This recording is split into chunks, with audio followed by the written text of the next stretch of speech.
I think I'm right on time. Sorry, I thought I was a little bit late. Was filming a commercial with Heisman Trophy winner George Rogers in my office. Always great to see George back on campus, and enjoyed visiting with him as well. And he's doing awesome. So just finished that up and came right in here. Appreciate everybody coming out today. Kind of kicking off spring practice here in a week or so, but wanted to get in here and have a chance to visit with you before we have practice one as well. Before we get going on that, certainly want to congratulate Matilde Kless for winning the Darius Rucker Intercollegiate tournament down there yesterday on Hilton Head Island. I was at that tournament last year, didn't get a chance to go this year, but what a great field of golfers that are in that tournament, and pretty cool for a Gamecock to win a tournament named after Darius, that Darius puts on. So congratulations to her, and best of luck to Kaylin and her team as they continue to play this spring as well and continue to get better. I know it's a big weekend coming up for Gamecock athletics, and we've got equestrian, women's tennis, softball, beach volleyball, men's tennis all playing this weekend in their sports. And then obviously we've got a really big baseball series coming up, so I want to wish Coach Kingston and his team best of luck this weekend, as well as Coach Staley and her team as they head up to Greenville for the SEC tournament. So I'm looking forward to being in Greenville Saturday for baseball. And then you can't assume anything or look ahead, but anticipating they'll win Friday and have a chance to watch our women's basketball team play in the semifinals on Saturday afternoon. So it should be a fun day in Greenville on Saturday. Best of luck to all of them competing. Hope you enjoyed getting to know all of our new transfers that have come in here this morning. It's a great group of young men. Wanted you to have the opportunity to visit with them, and they've really done a great job of adjusting and acclimating to what we're doing here at Carolina, and couldn't be more excited about them being here. There's a lot of new faces, obviously, in our program right now with the incoming freshmen that are here, the new transfers that have come in as well, new coaches and staff members that have come in. So it's I've said it before, we just can't assume that everything is going to go a certain way in 2023 because of what had happened in 2022. We've got a lot of new faces, and it'll be key for us how quickly we can come together as a team, as a coaching staff, and how connected we can get here in a short period of time, and then add to that with the incoming guys that'll be here in June after they graduate high school as well. Excited about the coaching staff that we have intact, the new guys that we've added, the ones that have stayed. We've had coaches on this year's staff that have turned down opportunities in the NFL, turned down opportunities in the SEC, turned down opportunities in the ACC to go places and coach. Just had one this week that turned down a fellow SEC East school. So it's great to know that there's a lot of people that are interested in our coaches. I've said it before, we got a heck of a coaching staff here at Carolina, and when so many teams are trying to hire your coaches, it's a great statement about what we have here at Carolina and where we're going as well. Challenge for us, and I've challenged everybody in our football program since we came back in January, is how can we continue to get better, that we're not staying the same. Don't think that everything, just because something went well last year or worked well last year, that it's just status quo. How can we be better in everything that we're doing? The weight room, the training room, recruiting, coaching, nutrition, you name it, video, on and on and on. So let's find ways to do things better than they've ever been done before. Really pleased with the way that our guys have worked here in the last 2 months. It's a very workmanlike group. I know Coach Day is really excited about this group and the way they've been working in the weight room, and the leadership is coming together on this team right now. We've got a final team workout, or they lifted this morning, a final team workout tonight, and then spring break next week. So it'll be good for our guys to get away for a little bit. And then we come back right after spring break and start practice on the Tuesday that we get back from spring break. So excited to get back out on the field without a doubt. It's exciting to be going into March from a recruiting standpoint, to be able to get young men back on our campus this month. February is a dead period, so we haven't had any prospects on campus since January. So now that we're into March, recruits are able to visit. Got a great group of guys that are planning on coming throughout the month of March and April during spring practice, and anyone else that wants to come on. We got something special going on here at Carolina, and excited to show prospects and their families what we have. A couple just injury updates with our guys as we go into spring practice. Don't anticipate Tonka Hemingway or Case and Henry being able to do anything during spring practice.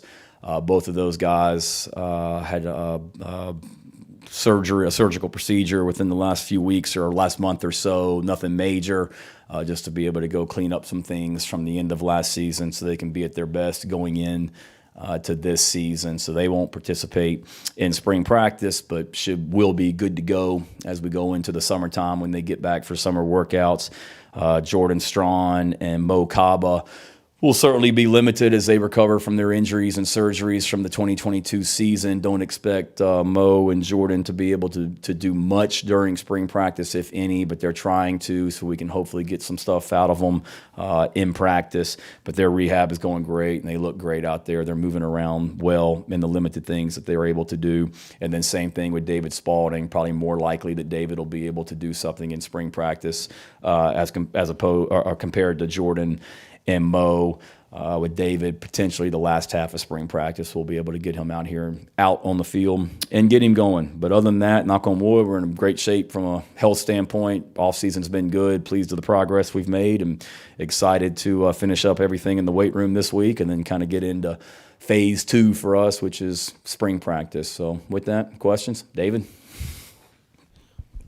Shane, as Dowell has gotten in, have you and he, kind of come together on a consensus for what the playbook will look like? And are there certain things that you'll have to maybe table until the summer, like until you get past the second window of the transfer portal? Yeah, a little bit of both of all that. Certainly we've talked, as far as what we're going to look like going forward. You've obviously got to present an offense to the players in spring practice, what that is. And there's going to be some new things that we call things. There's going to be some things that are identical to what we called them last year. I mean, there's going to be elements that we want to carry over. There's going to be elements that either Dow wants to bring or that we've looked at as a staff and said we needed to be doing more of this or less of this, like any season as well. Certainly there will be some pieces, some players that we add to the mix after spring practice for sure. Incoming freshmen, obviously, and but the bulk of it, will be in. And again, it's why you go out there and practice. We have an idea of what it wants to look like. I was reading some quotes from this press conference. I saw where Trey Knox said we were going to be up tempo and go really, really fast all the time. That was news to me. So I'm glad Trey and Dow have discussed that. Dow and I haven't.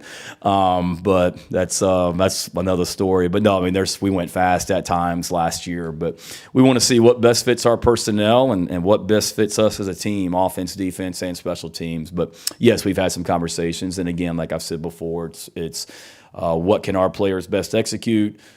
There's things that we did well last year that we want to continue, and there's some things that as we sit there and try and make this offense the best it can be for us that we want to do differently, whether it be terminology or how we call plays, overall operation, things like that we can improve on. Shane, you mentioned the transfers and being able to have an opportunity to listen to them. I know just the last couple of years, short sample size, but think of a guy like Juice, Nate Atkins, Carlins Patel, some of these players that have come from smaller colleges and come on over and done a good job for you. When you guys identify some of those smaller school players, and I don't know if I can ask you without giving the secrets away, but what does that process look like, and why do you think you guys have been so successful in those first 2 seasons? I think one, it starts with being willing to take someone from a quote unquote smaller school. Unfortunately, I think there's probably some schools that say we're in the SEC. Why would we look at a running back from a Division II school, no matter how successful that school is? Or why would we look at a defensive back from Assumption College? Or why would we look at a quarterback from St. Francis? It's great football everywhere, and there's a lot of guys. I mean, you guys know high school recruiting is an inexact science, and there's a lot of great players that should be playing in the SEC, but for whatever reason ended up at different schools, and every situation is different. So being willing to say there's great football players and great coaching all across the country, it's just different levels. And then for us, it's you watch the tape, you see, the skill set on tape. Does it fit what you're trying to do as a program and what you're looking for at that position? And then you've really got to do a great job, whether it's a small school transfer or Spencer Rattler coming from Oklahoma, digging into making sure, one, they're the kind of person you want in your program. Two, they have the competitive spirit and the work ethic and the mentality that you want a player to have in order to be successful here. And then if they fit all those things and you feel like they're going to be a fit, you trust your ability to bring them here and then develop them on the field, in the weight room as well. And we've done for the most part, a good job of doing that. But I'd say overall with the transfer portal in general, Mike, it's more difficult than ever because, these high school guys that we're recruiting, we spend years getting to know them. And some of these transfers that you're bringing in from a college, you literally have about 48 hours to find out everything you possibly can about a guy because he's on your campus and visiting, or you're making a decision on whether you want to offer the guy or not to bring him on campus. And then he's got 10 other schools that are trying to do the same thing with him as well. So you got to reach out to a bunch of contacts and find out as much as you can about a guy in a short period of time, which is really challenging, to be honest with you. Do you have any kind of an update on the 3 guys who were suspended last month? Still not a part of our team, still suspended. A lot of those decisions are made. That's a university issue as well, but none of the 3 are currently with us and don't anticipate them being back with us at any point in the near future, I'll say. I guess, Shane, from an identity standpoint with Dowell, what do those conversations look like about what your identity looks like offensively, regardless of what plays you call, what system you run? Yeah, probably very similar, Colin, to when I got hired. Balanced, and what is balance? Balance to me is not 50-50. It's the ability to run the ball when you need to run it and throw it when you need to throw it. So we want to be able to do that. We want to be able to be a physical offense that plays really, really hard and has the ability to be explosive. If you go back and look at our success the last 2 years, Colin, it's amazing. Just look at the explosive plays. For us, that's runs over 12 yards and passes over 18. When we win the explosive play battle in games against our opponent, our record it's like lights out how good we are. So continuing to find the ability to be explosive. And then whatever the identity is, quit freaking turning the ball over so much. It's 2 years in a row we've been last in the SEC in turning the ball over. It's embarrassing. And for me as the head coach, it's really embarrassing that 2 years in a row, no one in the SEC has thrown more interceptions and fumbled the ball given the ball to the other team more than we have. So obviously we haven't done a good enough job the last 2 years, starting with me, of coaching that. And it's 2 years in a row we've been, I think in 2022, we led the SEC in takeaways. 2021, we led the SEC in takeaways. 2022, I think we were second in the SEC defensively in takeaways, and we only missed leading it by 1 turnover, I believe. So we've been dynamic on defense. Let's continue to do that. But then offensively, we got to quit turning the ball over so much. So to me, that's an identity. Quit giving the ball to the other team. Run it when you need to run it. Throw it when you need to throw it. And let's continue to find ways to be explosive. Shane, how did you and D'Angelo Gibbs reconnect? He was in here and saying that after he left Tennessee, he was down in Florida about to go start doing a Joe job, and then you got the calls. How did he get back on your radar? Did the name just kind of re-enter the portal? How did all that work? Obviously, I knew the name because I was in Athens coaching at Georgia when D'Angelo was coming out of high school, and I know how heavily and hard we recruited D'Angelo when I was at Georgia with Kirby. So I knew about him from that standpoint and knew about him as a person. Really, I'll be honest with you, David, had kind of lost track of him a little bit after he went to Tennessee. He had a relationship with Derek Moore, Demo. Demo being over at Georgia Tech and having some connections to D'Angelo and his family. So Demo actually mentioned D'Angelo to me.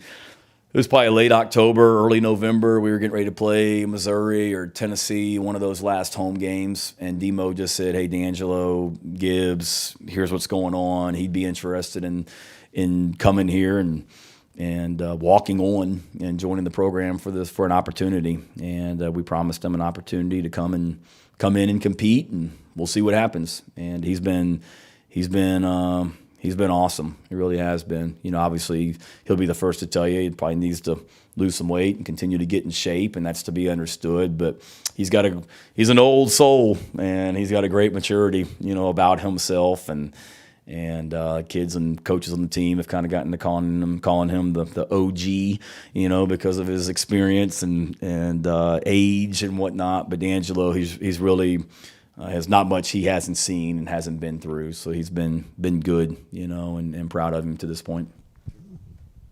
Shane, going into spring practice, one of your returning players, obviously, Nick Emenwari, we know what he did last year kind of as a true freshman. So going into, this phase of the offseason and then going into next year, what are some things that you kind of anticipating from him and I guess some of his development and what kind of differences have you seen from him, I guess, in this training period since the last season ended? Yeah, Nick's got to just continue to progress as a player. He obviously did some really great things as a true freshman that I don't think anybody anticipated.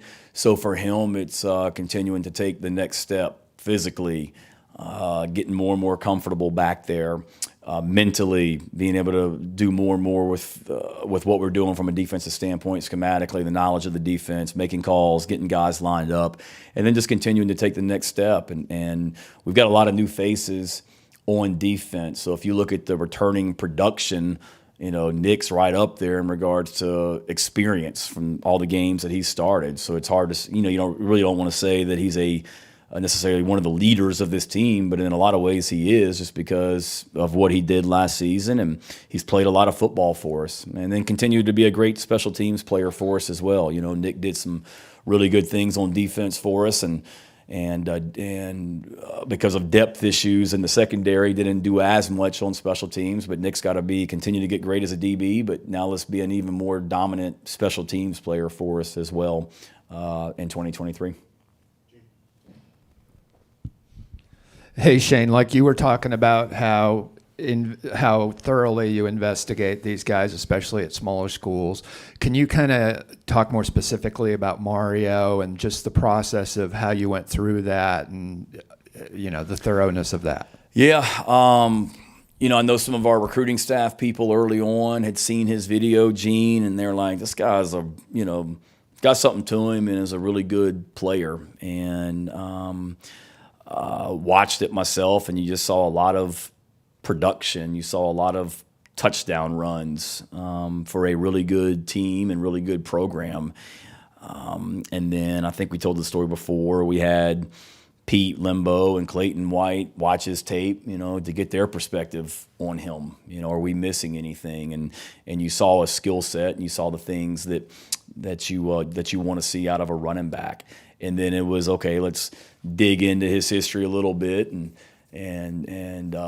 reach out to the people, down there in the Charleston area in regards to him in high school and the kind of person he is. And then the contact period opened up when he was in the portal, and he came and watched one of our bowl practices before signing day. He came and spent some time around the team, watched the bowl practice, and got a chance to know him. We hadn't offered him at that point. He just came and visited on his own, and got him around all of our the people in our program, and they had a chance to get to know him in a short period of time. And then I think I called him the next day and offered him a scholarship here at Carolina. And he's a talented guy, and just watching him run around in workouts, he's got some explosiveness to him, and is a strong young man, and excited to watch him on the field here in a couple weeks, and once we get out there and actually start practicing football.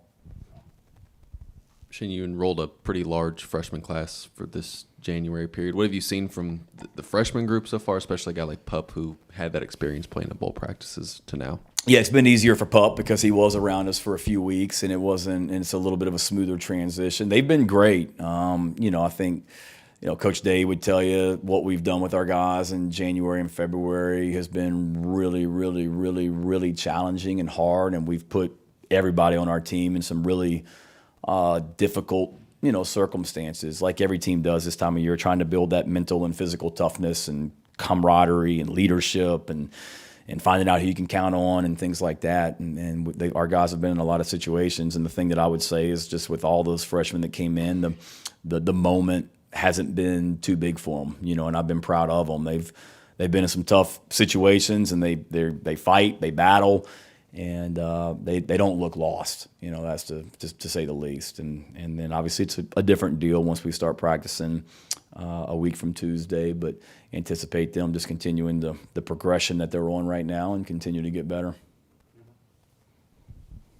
Yeah, I think every player we had in here today sighed and shook their head when we asked about Coach Day's strength program and what he's been putting them through, this offseason. Just how have you seen that strength training and what they're doing translate to the on-field stuff?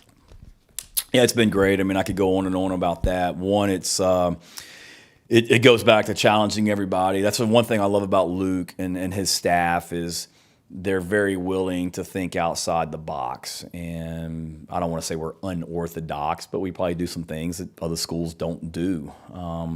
That there's a science behind it and things like that. So Luke's not afraid to try new things. He's willing to think outside the box. He's a very creative thinker, he and his entire staff, and they're very hands-on. So it starts with that. Two, going back to challenging the whole staff, let's find better ways of doing things, doing better than we ever have before. And since we've been here at Carolina, and they've taken that to heart. And I think just the overall strength gains, that our guys have made are impressive. I mean, that translates over to the field, obviously, getting stronger, looking more like SEC football players at certain positions for sure. So I've been pleased with that. And then this time of year, it's about getting stronger. We've spent, probably a little bit more time on running, so we're doing a little bit more running going into spring practice than we did last season, just so they can handle the running that we'll be doing once we start practice. So that's been good just from a conditioning standpoint. And like every team in America right now, it's all about just building that mental toughness and along with how connected can we become as a team, and all that takes place in the weight room and out on the field in those off-season workouts. So seen a lot of it, translate over, and we'll continue to lift and get stronger throughout spring practice as well. We don't stop lifting weights. We just do it on the days we don't practice, and then the summertime will be really, really critical as well for that group also. Trey Knox was in here earlier saying he thinks he has a little bit of Jaheim Bell in him. He feels like he's already a leader in that tight end room. What have you seen from him, and how is he kind of going to be an asset to this team already, just as a weapon in that passing game? Yeah, he's an athletic guy. I mean, he's impressive. That tight end group's really impressive, period. And we've got so much more depth in that room and different skill sets. We got guys, that are your true, more conventional tight ends, if you will. And not that we didn't have it last year, we just got more of them. And Trey's a big body. Josh Simon's a stud and experienced guy, and Nick Elksness, and then the freshman that we have here as well. It's a good group. I mean, it went from we don't even really have tight ends in the bowl game to we've got, like, I don't want to say too many because you never have too many, but we got a lot of them. And I think it's been good for Trey. One, he's very he's a great young man, great personality, as you guys saw today. Always has a smile on his face. I saw where he commented about the family atmosphere here, and that's pretty cool to hear him say as a head coach, because he's coming from another SEC program and he's been around the block a while. So we talk about positive energy all the time. He's a guy that's always got positive energy.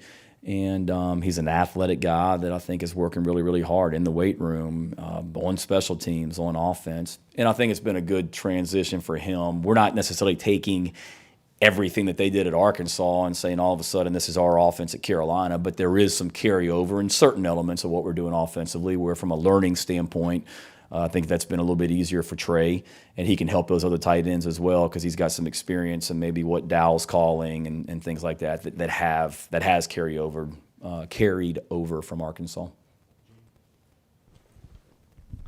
Shane, it seems like there's been an unusual amount of turnover in coordinators, particularly on offense in the SEC and in your geographic footprint. What do you think about that? And then part two, are you concerned for college football that guys are going to the NFL for, I'm not going to say what reasons you can say, but is that a concern? The first part about the SEC coordinator or the coordinators in general, because it's not just SEC. Yeah, I'll be honest with you, I really hadn't thought about it, and I saw a stat about that a week or two ago and kind of opened my eyes, particularly in the SEC, all the new offensive coordinators in the SEC. And I think every situation is different. Some guys didn't leave by their own choice. Some guys left for what they considered maybe better opportunities. To me, you do a great job, and you're at the highest level of college football when you do a great job in a coordinator position. There's opportunities that present themselves that are, in their minds, opportunities to advance their career for sure. Just like, being a head coach, it's a very volatile position and a lot of pressure, as well. So I think you see that also. But again, every situation is different. But it is unique, when you talk about every summer we sit down as a staff and talk about the 12 opponents that we're going to play each year, and we talk about the returning guys on offense, including the coaching staff, defense, special teams. There'll be a lot of newness this year that we got to figure out as far as our off-season studies of teams and coaching staffs. And yeah, it's concerning. There's no doubt about it. I think the quality of life right now as a college football coach is not as good as it can be. And I think there's a lot of guys, Gene, that one, their end goal is to go to the NFL. Some coaches feel that way, that they, to me, that's like, or not to me, but to them, that's the pinnacle, and they want to get to the NFL. So I think that's always been the case, and there's always been a lot of guys, not just now, there's always been college coaches that have said they want to go to the NFL because they're tired of recruiting. I've heard that before. It's not like that just already started, but I think there's a lot of elements of college athletics that are more. It's a different time period. I don't want to say more challenging. We're just dealing with things as college coaches that we've never dealt with before, and everybody's trying to figure it out and navigate it as well. And it's a 365-day-a-year job. I was listening to a podcast a couple of weeks ago with an NFL coach, and he was getting interviewed, and he was talking about college coaching, and because he had been in the college ranks, and he was talking about pro coaching, and he was saying how he loves the NFL because there's days this time of year and there's days in the summertime where he'll go 4 or 5 days without even looking at his cell phone, and that is like so foreign to me. Like, I don't even know what that feels like.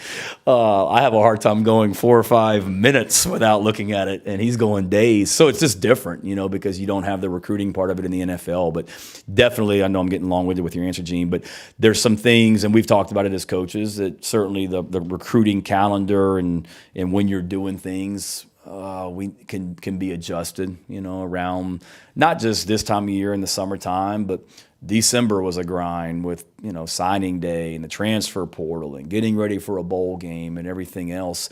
There's a lot of things that we're all going through it for the first time, and we're all trying to figure out how to make it better and more sustainable for everybody. And this isn't me jumping on a soapbox and saying things are tough. I love what I do and love who I do it with, and don't feel like I've ever worked a day in my life. But certainly, when you're off, you're not really off in college athletics. But I think that's always been the case. So sorry for the 6-minute answer on that. I got 2 for you. How do you feel about the proposals to speed up the college game and eliminate some plays, and also your thoughts on, the reports of Oklahoma and Texas joining the SEC maybe earlier than expected? Speeding up the game, yeah, that was something that we discussed. We had a head coaches meeting, all the SEC head coaches. We were in Birmingham, I think 2 weeks ago today, if I'm not mistaken, or 3 weeks ago today, whatever day that was announced, as a matter of fact. It came out that night, whenever that was. And that was one of the things that we discussed, and that was my first time hearing about it, to be honest with you.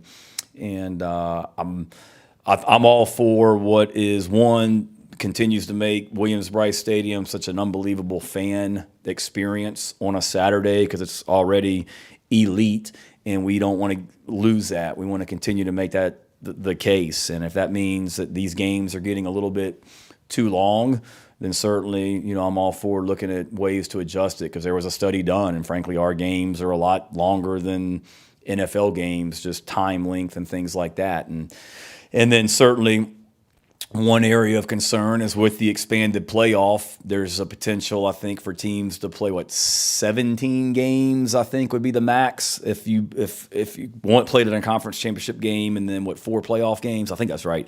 That's a lot of football. And when you talk about games that are sometimes close, an offense may play 100 plays, and then you times that by 17. That's a lot of football plays. So when you talk about player safety and things like that, those are all things that we certainly need to consider. So I know it's still being discussed, but I can see why. And then in regards to Oklahoma and Texas, I think it's great. I thought it was exciting that they're coming into the league, exciting for our fans to be able to take a trip to Norman, Oklahoma, or Austin, Texas, and for them to come here. But then also the way the schedules, it sounds like, will be adjusted, where we'll be able to get to pretty much everywhere in the SEC over a 4-year span or 2-year span, I guess is what it is, 4-year span. That every freshman that came in here would get a chance if he stayed 4 years to see every venue. I think it's good, and certainly we play a really, really, really, really challenging schedule every single season, and that's only going to make it more and more challenging. But I'm excited for it when it happens, and then I got enough to worry about with 2023 right now. But looking forward to getting them in here. I'll ask you two, because I know Colin was talking about asking you this one, just to piggyback off that. The first one would be Clemson.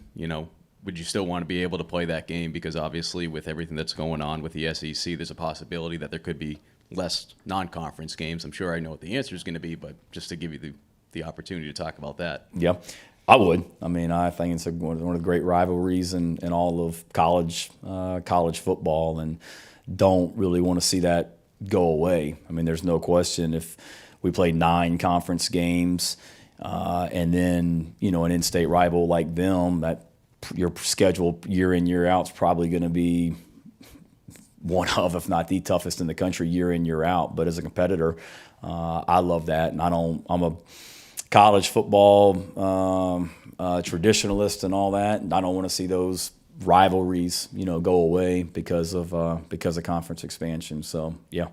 And the other question for you, I know you can give me the coach answer, but, heading into year 3, expectations, especially externally, I'm sure internally as well, are higher than when you first arrived here. Yeah. What's just different, you feel like, going into this season in terms of where this program is in comparison to where this program was in your first year around this time? One, outside this building, just like you said, the expectations, the energy and excitement, about South Carolina football is a lot higher than what it was 2 years ago. I get a lot more media requests that Steve comes to me with this year than I did 2 years ago. I get a lot more invitations to speak at different corporate events and things like that outside of Gamecock Club, events. My first year here, I think the Gamecock Club wanted to talk to me, and maybe the Rotary Club, which is great. Now it's just a lot more regionally, nationally, whatever, which is different for me. From a personal standpoint, and love that part of it. Don't get me wrong. So that part's been different outside the building, which we want those expectations and that energy level. And then I think just inside the building, Mike, it's just the expectations with our guys of what we expect, day in, day out. There's not as many, knock on wood, issues that come up academically, or guys being on time or doing what they're supposed to do. I'm not sure what door y'all walk in and out of each day, but the door right down there at the bottom of the steps, the first sign they see when they come in the building each day, and the last one they see is don't get tired of doing what's right.